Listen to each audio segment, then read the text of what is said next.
when the dogs arrived. Captain Marcus Ward knelt behind a charred boulder, sweat streaking down his face, helmet off, rifle low. Around him, the remainder of Echo's squad huddled in the dust, weapons fried, morale worse. The last ambush had gone sideways. Again, across the valley, the Xelthar clicked their mandibles, chittering with what passed for laughter. Their hulking, insectoid form shimmered in the heat, towering over the humans like armored gods.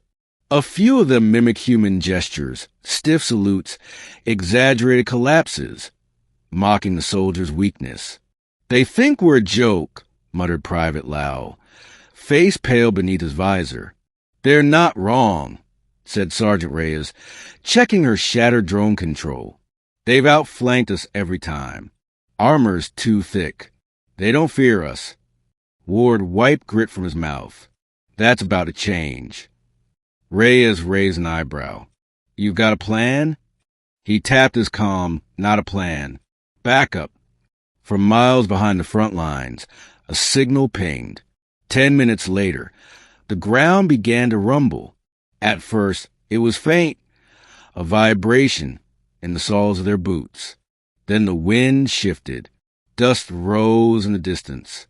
The Xelthar paused, curious. Some raised weapons. Others tilted their heads. Then, over the ridge, they came. Dozens of sleek, hulking quadrupeds charged across the battlefield.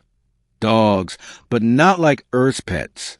These were K9 units, bioengineered war beasts, each 2 meters long, muscle-bound, and plated in tactical armor.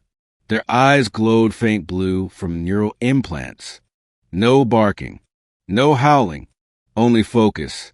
Each dog was paired with a handler, the Whispers, as they were called, linked mentally, bonded from training camps on Luna all the way to the battlefield.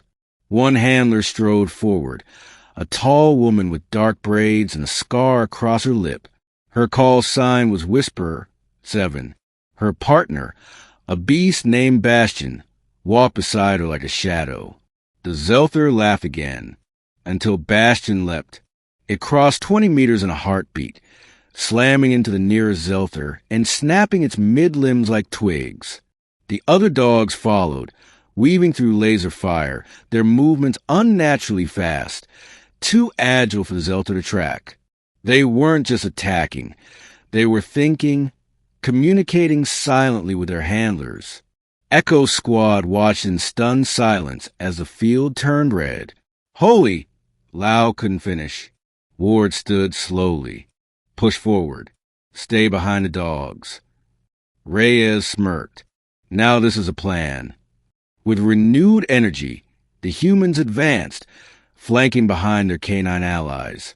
As Xelthar lines broke, the soldiers poured in, striking where Bastion and the others forced gaps. The Xelthar, once fearless, began to fall back. Later that night, at the temporary command post set up in a half-collapsed bunker, Captain Ward sat across from Whisper 7. Her name, he learned, was Captain Yara Lorne.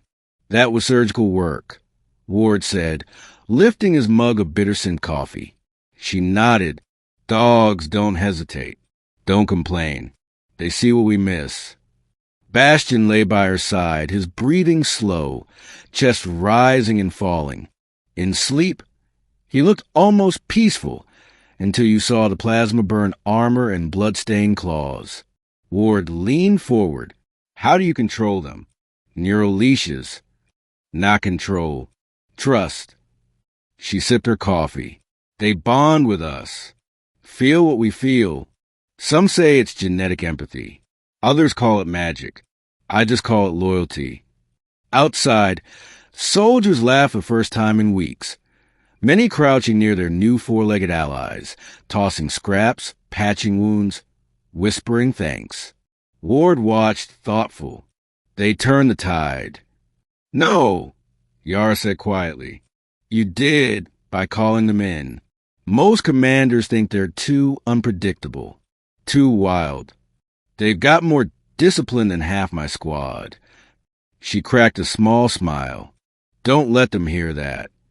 Over the next week, the K-9 units became the backbone of the push toward the Xelthar stronghold.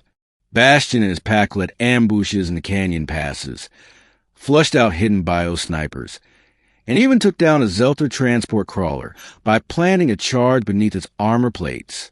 With every victory, the soldiers' confidence grew. So did the Xelthar's fear. They stopped laughing. Some units refused to engage when dogs were present. Others panicked, retreating the moment they heard the low growl of warhounds echoing through the rocks. But not all Xelthar were cowards.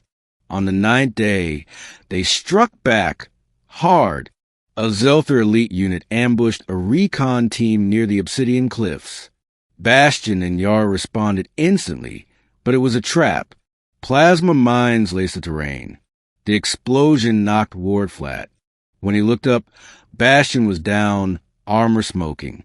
Yara screamed, not out loud, but through her neural link. Bastion staggered, tried to rise, but his front leg was shattered.